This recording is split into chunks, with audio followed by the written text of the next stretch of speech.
Hello everyone, welcome to PEF Sarkari Naukri classes. I am Japneet Kaur. Today we are going to cover the topic, the Constituent Assembly. So let's begin.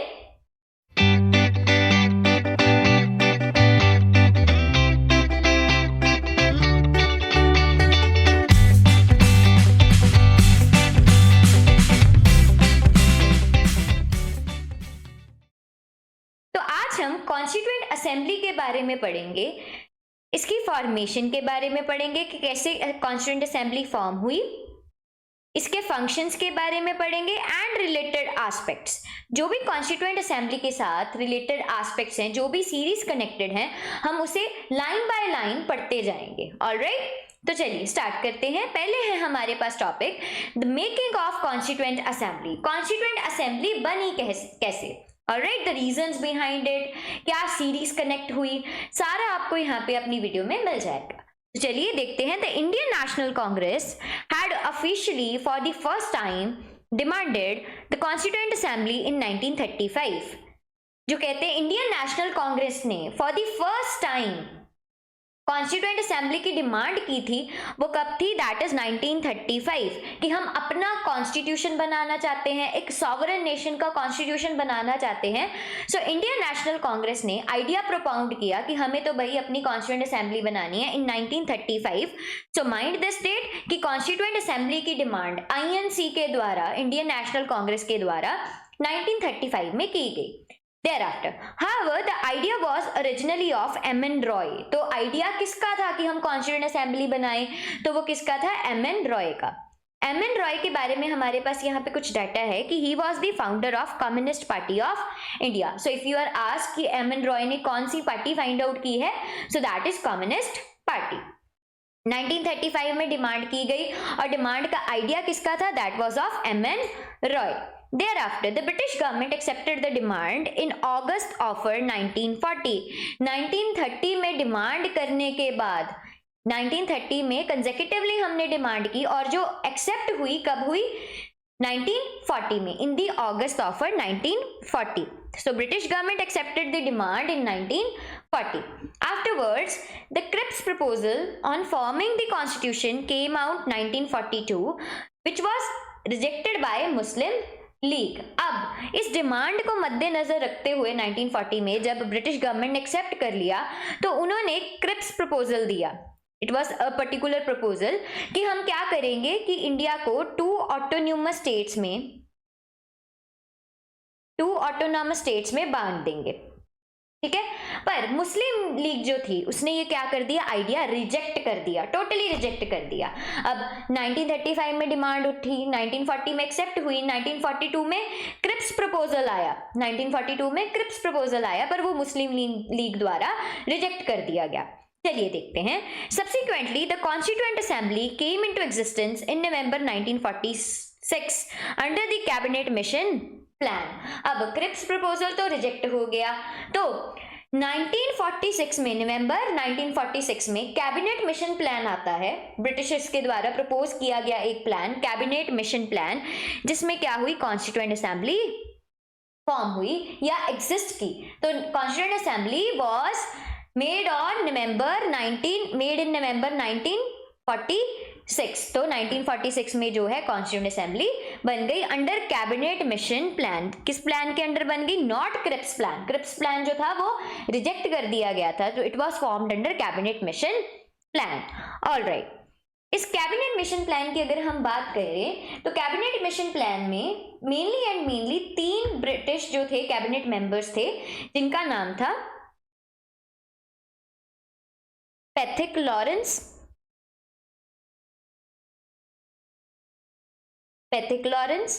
thereafter Stanford Crisp, A.V. Alexander, जो इस party के क्या थे? Members थे। Pethick Lawrence, Stanford Cripps and A.V. Alexander cabinet mission plan के members थे। Thereafter, अब constituent जो असेंबली है वो 1946 में फॉर्म हो जाती है। Thereafter किस प्लान के अंडर होती है? कैबिनेट मिशन प्लान के अंडर होती है। अब कॉम्पोजिशन देखते हैं कि कितने मेंबर थे, टोटल स्ट्रेंथ कितनी थी। तो टोटल स्ट्रेंथ कितनी थी? 389 टोटल मेंबर्स थे। अब उसमें से 296 जो सीट्स थी वो ब्रिटिश इंडिया को अलॉट की गई थी, दैट मींस जो प्रोविंसेस थे उनको अलॉट की गई थी, और 93 सीट्स प्रिंसली स्टेट्स के पास गई थी। प्रिंसली स्टेट्स जिनका अपना एक राजा होता था पर्टिकुलर, राइट, तो 93 प्रिंसली स्टेट्स के पास गई, और 296 जो थी किसके पास गई? ब्रिटिश इंडिया के पास, प्रोविंसेस के पास गई। Each province and princely state was allotted seats in proportion to their population. हर एक प्रोविंस या ब्रिटिश इंडिया को जो एरिया था या प्रिंसली स्टेट का एरिया था, जो सीट्स अलॉट हुई थी उनकी पॉपुलेशन के अकॉर्डिंग हुई थी। जितनी ज्यादा पॉपुलेशन उतनी ज्यादा seats. All right, the seats for the British were divided among Muslims 6 and general. अब जो सीट्स थी वो किस में डिवाइड की गई थी? मुस्लिम्स में, 6 में और जनरल में। ऑल राइट, और जो जनरल में आते थे उसमें एक्सेप्ट मुस्लिम्स एंड 6, मुस्लिम और 6 को छोड़ के जनरल कैटेगरी में बाकी लोग जो थे आते थे। उसके बाद the representatives from each community were elected by voting in the provincial legislative assembly. तो हर एक जो मेंबर था जो इलेक्ट किया जाता वो अपनी असेंबली से ही इलेक्ट किया जाता था। All right, the heads of the princely state nominated their members. The elections were held in July, August 1946. जो elections थी वो 1946 जुलाई टू अगस्त में हुई। अब इन इलेक्शन का रिजल्ट क्या निकला? अब इन इलेक्शंस का क्या निकला? रिजल्ट क्या निकला? आईएनसी के पास, इंडियन नेशनल कांग्रेस ने 208 सीट्स क्या थी? जीती। ऑलराइट, मुस्लिम लीग ने 73 स्टेट्स पर कब्जा किया, और स्मॉल ग्रुप्स जो इंडिपेंडेंट स्टेट्स थी वो 15 सीट्स के साथ क्या करी? उन्होंने सेटिस्फेक्शन ली। ऑलराइट, तो जो हमारी 389 सीट्स थी डिवाइड की गई थी उसमें से 208 आईएनसी के पास गई, मुस्लिम लीग के पास 73 आई, और इंडिपेंडेंट और स्मॉल ग्रुप्स जो थे 15 स्टेट्स पे उन्होंने क्या किया? Win. Alright, so this was the composition of your constituent assembly. Thereafter जो फर्स्ट मीटिंग थी कॉन्स्टिट्यूएंट असेंबली की, ये भी बहुत बार क्वेश्चन में पूछा जाता है कि फर्स्ट मीटिंग जो थी कॉन्स्टिट्यूएंट असेंबली की कब हुई थी? पहली तो दिल्ली में हुई थी। वो दिल्ली में मीटिंग क्या की गई थी? हेल्ड की गई थी। देयर आफ्टर कब हुई थी? From December 1946, 9 December 1946 to December 23 1946, 9 से 23 तारीख तक जो थी क्या की गई थी? हमारी कॉन्स्टिट्यूएंट असेंबली की फर्स्ट मीटिंग हेल्ड की गई थी इन दिल्ली।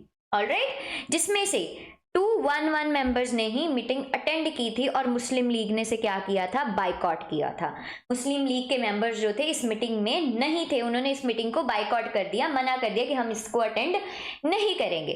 सो 211 members, 211 members attended the meeting. तो मीटिंग कहाँ पे हुई थी? दिल्ली में हुई थी first meeting, from 9 December to 23 December. Alright, princely states decided to stay away from all the seats. However, after the acceptance of the Mountbatten Plan on June 3, 1947, most of the princely states joined. The other significant changes were declaring the assembly to be fully sovereign body and also a legislative body. तो अगर हम बात करें, पहले तो जो princely states थी, princely states के कितनी सीट से जीती थी? अगर हम कह लें कि इंडिपेंडेंट वगैरह जो उनको कितनी स्टेट्स अलॉट हुई थी? दैट इज 93 सीट्स जो थी इनको अलॉट हुई थी। ठीक है, अब इन 93 सीट्स में से जो प्रिंसली स्टेट्स थी, जब फर्स्ट मीटिंग हुई तो उन्होंने वहां सीट में क्या कर दिया? वेकेंट कर दिया, मतलब उन्होंने सीट्स को एक्सेप्ट ही नहीं किया। वो कहते हम इस पार्ट बनेंगे ही नहीं, इसका पार्ट। ऑलराइट, पर जब माउंटबेटन प्लान आया, माउंटबेटन प्लान ने क्या किया था? इधर यू कैन ज्वाइन पाकिस्तान, इधर you can join India. Thereafter अगर आपको इंडिपेंडेंट रहना है तो आप इंडिपेंडेंट रह लो। तब आके जो हमारी प्रिंसली स्टेट्स थी उन्होंने कॉन्स्टिट्यूएंट असेंबली को ज्वाइन किया, एंड लॉर्ड माउंटबेटन का जो प्लान था वो जून 3, 1947 को प्रपोज किया गया था। तो पहले तो प्रिंसली स्टेट्स ने मना कर दिया। देयर आफ्टर जब इंडिपेंडेंट पाकिस्तान या इंडिया को ज्वाइन करने की बात आती है तब वो क्या कर जाते हैं?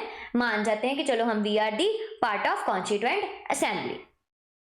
चलिए, नेक्स्ट देखते हैं अब फंक्शंस क्या थे कॉन्स्टिट्यूएंट असेंबली के। फंक्शंस क्या थे? The constituent assembly drafted the constitution and also. अब कॉन्स्टिट्यूएंट असेंबली का पहला फंक्शन तो यही था कि उन्होंने कॉन्स्टिट्यूशन को ड्राफ्ट किया, इंडियन कॉन्स्टिट्यूशन को प्रिपेयर किया, ऑलराइट, प्रिपेयर किया। देयर आफ्टर उनका अदर फंक्शंस क्या थे? Ratified India's membership of the Commonwealth in May 1949। तो उन्होंने इंडिया को जो स्टैंड था कॉमनवेल्थ में उसको चेंज किया, रेटिफाई किया। Adopted the national flag. अब जो हमारा नेशनल फ्लैग है, तिरंगा है, उसको जुलाई 22 1947 में क्या किया गया? अडॉप्ट किया गया। उसके बाद नेशनल सॉन्ग को जनवरी 24 1950 को किया गया, alright. National song is Vande Mataram, alright. Thereafter, adopted the national anthem on January 24, 1950। और जो नेशनल एंथम है जन गण मन, तो क्या किया गया? उसको भी 24 जनवरी 1950 को अडॉप्ट किया गया। ये कुछ फंक्शंस हैं कॉन्स्टिट्यूएंट असेंबली के। कॉन्स्टिट्यूशन को ड्राफ्ट करने के साथ साथ उन्होंने ये सब फंक्शंस भी क्या किए? परफॉर्म किए। National flag, national song and national anthem, और हमारी सीट जो थी कॉमनवेल्थ में उसको रेटिफाई किया। देयर आफ्टर कुछ इसके इंपॉर्टेंट मेंबर्स हैं इंपॉर्टेंट, जिनको आपने याद करना है जरूर। Doctor Sachchidanand Sinha was elected as temporary president of the assembly. तो डॉक्टर सच्चिदानंद सिन्हा को टेम्परेरी प्रेसिडेंट बनाया गया असेंबली का एड्रेस करने के लिए, alright. Doctor Sachchidanand Sinha temporary president थे, नॉट द परमानेंट प्रेसिडेंट, ठीक है। उसके बाद elected doctor Rajendra Prasad as the first president. अब डॉक्टर राजेंद्र प्रसाद जो हैं वो क्या हुए? फर्स्ट प्रेसिडेंट बने कॉन्स्टिट्यूएंट असेंबली के ऑन जनवरी 24 1950। तो जनवरी 24 1950 को जब national anthem, national song adopt किया गया, तभी जो थे डॉक्टर राजेंद्र प्रसाद, उनको क्या बनाया गया? फर्स्ट प्रेसिडेंट बनाया गया कॉन्स्टिट्यूएंट असेंबली का, alright. Doctor Sachchidanand Sinha was the temporary president, mind this. उसके बाद H.C. Mukherjee and V T. Krishnamachari were elected as vice presidents. अब इनकी बॉडी क्या बन गई? ऊपर एक प्रेसिडेंट होगा कॉन्स्टिट्यूएंट असेंबली की, उसके नीचे दो जो हैं वाइस प्रेसिडेंट्स काम कर रहे होंगे। परमानेंट प्रेसिडेंट कौन थे? डॉक्टर राजेंद्र प्रसाद, फर्स्ट प्रेसिडेंट जो थे। उसके बाद उनके नीचे दो वाइस प्रेसिडेंट्स काम कर रहे थे, that is H.C. Mukherjee and V T. Krishnamachari, उनको असिस्ट करने के लिए, alright. So, B.N. Rao was the chief advisor of the assembly। तो B.N. Rao को चीफ एडवाइजर बनाया गया, सलाहकार बनाया गया असेंबली का, ऑलराइट। हमने यहाँ क्या पढ़ा? Doctor Sachchidanand Sinha was the temporary president, temporary of the assembly। First president जो थे वो डॉक्टर राजेंद्र प्रसाद को बनाया गया। उसके बाद vice president H.C. Mukherjee and V T. Krishnamachari को बनाया गया। B.N. राव जो थे वो क्या थे? चीफ एडवाइजर थे, चीफ एडवाइजर थे कॉन्स्टिट्यूएंट असेंबली के। उसके बाद नेशनल एंथम को जनवरी 24 1950 में क्या किया गया? अडॉप्ट किया गया, same as with national song. And national flag को जुलाई 22 1947 में किया गया, ऑलराइट। अब हम कॉन्स्टिट्यूएंट असेंबली के अंदर डिफरेंट कमिटीज प्रिपेयर की गई, जिनका डिफरेंट काम था। अपने कमिटी के अकॉर्डिंग वो काम करते थे। जैसे अगर हम बात करें तो सेवरल कमिटीज वर फॉर्म, मेजर कमिटीज थी, कुछ हमारी सब्सिडरी कमिटीज थी। तो अगर क्वेश्चन जो आता है मेनली ड्राफ्टिंग कमिटी में से बहुत आता है कि ड्राफ्टिंग कमिटी के कौन मेंबर थे। ड्राफ्टिंग कमिटी वही कमिटी थी जिसने क्या बनाया? इंडियन कॉन्स्टिट्यूशन को प्रिपेयर किया। तो ड्राफ्टिंग कमिटी में अगर हम बात करें तो constituent assembly contained many committees for various purposes such as house committee, rules of procedure committee, but the most important of these was the drafting committee. अगर हम बात करें कहते कॉन्स्टिट्यूएंट असेंबली जो थी उसके अंडर, उसके अम्ब्रेला के अंडर बहुत सारी छोटी छोटी कमिटीज प्रिपेयर करी, जिनका डिफरेंट काम था कि प्रोसीजर्स तैयार करने हैं, रूल्स तैयार करने हैं। हाउस कमिटी थी, ऑलराइट। अब बट उनमें से सबसे इंपॉर्टेंट जो कमेटी थी दैट वाज ड्राफ्टिंग कमेटी, जिन्होंने कॉन्स्टिट्यूशन तैयार करना था। अब अगर हम बात करें तो कॉन्स्टिट्यूएंट जो हमारी ड्राफ्टिंग कमेटी थी कॉन्स्टिट्यूएंट असेंबली का एक पार्ट थी अंदर, ऑलराइट। तो वो कब एस्टैब्लिश हुई? It was established on August 29 1947। तो 1947 को ड्राफ्टिंग कमेटी को क्या किया गया? बनाया गया। And the task with preparing a draft of the new constitution. तो उनको क्या टास्क सौंपा गया, क्या काम सौंपा गया कि आपने क्या करना है? कॉन्स्टिट्यूशन को प्रिपेयर करना है, ऑलराइट। अब अगर हम बात करें कॉन्स्टिट्यूएंट असेंबली को ड्राफ्टिंग कमेटी से कंफ्यूज नहीं करना, ड्राफ्टिंग कमेटी से कंफ्यूज नहीं करना, उसका अपना है काम और इसका अपना काम है। ऑलराइट, चलिए अब 7 मेंबर्स जो थे कमेटी के, पहले तो कितने मेंबर्स थे ड्राफ्टिंग कमेटी में, there were in total 7 members in the committee. अब उनके मेन मेंबर्स देखते हैं हम कौन कौन से थे। That is doctor B.R. Ambedkar. तो B.R. अम्बेडकर जो है father of the Indian constitution, father of the Indian constitution, या इनको क्या बोलते हैं हम, chief architect of Indian constitution. Alright, तो अगर हम देखें या मॉडर्न मनु भी बोला जाता है, मॉडर्न मन। ऑलराइट, तो डॉक्टर B.R. अम्बेडकर जो थे चेयरमैन थे ड्राफ्टिंग कमेटी के, ठीक है। उसके बाद जो अदर मेंबर्स थे, N. Gopalaswami Ayyangar, K.M. Munshi, T.T. Krishnamachari, Syed Mohammad Saadulla, N. Madhavrao, Alladi Krishnaswami Ayyar. तो ये कुछ थे हमारे मेंबर्स थे, 7 मेंबर्स थे in total. You can learn them by heart. तो आपको क्वेश्चन आ सकता है, among them who is not the member of the drafting committee, who was not the member of drafting committee, ऐसे क्वेश्चन आ सकता है, ठीक है। आपको ABCD ऑप्शंस दी गई होंगी, 3 जो थे नाम जो गलत सही दिए होंगे और एक गलत दिया हो सकता है, ठीक है। तो आपको इन 7 जो मेंबर्स हैं इनको याद कर लेना है। देयर आफ्टर कुछ इंपॉर्टेंट इवेंट्स देखते हैं हम। The first draft of the constitution was published in November 1948। 1948 में फर्स्ट जो ड्राफ्ट है कॉन्स्टिट्यूशन का वो प्रिपेयर किया गया। फर्स्ट ड्राफ्ट है, मतलब बन नहीं गया कॉन्स्टिट्यूशन अभी, सिर्फ वो ड्राफ्ट है, उसको कंसिडरेशन के लिए, डिस्कशन के लिए अभी भेजा जाए। The people had 8 months to discuss the draft। अब February 48 में अब डिसाइड हो गया कि ये ड्राफ्ट बन गया फर्स्ट ड्राफ्ट, और लोगों के पास 8 महीने थे उस ड्राफ्ट को डिस्कस करने के लिए, अमेंडमेंट्स करने के लिए, चेंजेस लाने के लिए, कोई आपत्ति है आपत्ति जताने के लिए कि ये गलत है ये सही है, इसको एडिशन करना है, सब्ट्रैक्शन करनी है। सो फर्स्ट जो ड्राफ्ट था February 1948 को प्रिपेयर किया गया and people were having 8 months to discuss the draft. Thereafter discussions, suggestions and proposed amendments were considered. The drafting committee met for total 141 days and took less than 6 months to prepare the second draft। अब लोगों ने अपनी जो थी suggestions दी, proposals दिए, amendments दी, ठीक है, उनको consider किया गया। 8 महीने के लिए लोगों को टाइम दिया गया यहाँ पे फर्स्ट ड्राफ्ट प्रिपेयर करने के बाद। लोगों ने डिस्कशंस की, अपनी अमेंडमेंट्स दी, और सेकेंड जो ड्राफ्टिंग कमेटी थी उन्होंने 6 महीने से कम के टाइम में, 6 महीने से कम के टाइम में क्या किया, सेकंड ड्राफ्ट क्या कर दिया, प्रिपेयर कर दिया कॉन्स्टिट्यूएंट असेंबली ने। Thereafter it took 2 years 11 months and 18 days to complete the constitution. तो कितने टाइम पीरियड लगा, एग्जैक्टली यही टाइम पीरियड जो है हमने क्या करना है, याद करना है। It took around 2 years 11 months and 18 days to complete the constitution। तो 2 साल 11 महीने और 18 दिन लगे कॉन्स्टिट्यूशन को प्रिपेयर करने के लिए। Thereafter its drafting was completed on November 26, 1949 and on the same day it was adopted। तो अडॉप्ट भी क्या किया गया, सेम डे ही अडॉप्ट किया गया कॉन्स्टिट्यूशन को। ड्राफ्टिंग भी सेम डे कंप्लीट हुई थी और अडॉप्ट हुई 26 नवंबर 1949 को ही अडॉप्ट किया गया। Mind this thing. अब constitution that came into force on 26 January 1950 और 26 जनवरी को अब हम मनाते हैं रिपब्लिक डे,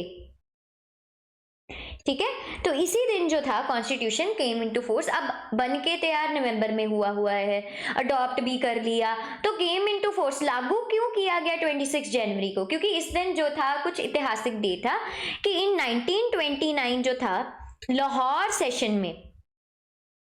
सेशन हुआ था एक 1929 को, इन विच पंडित जवाहरलाल नेहरू ने ये अनाउंस कर दिया कि हम 26 जनवरी को अपना आज़ादी दिवस मनाया करेंगे, ठीक है।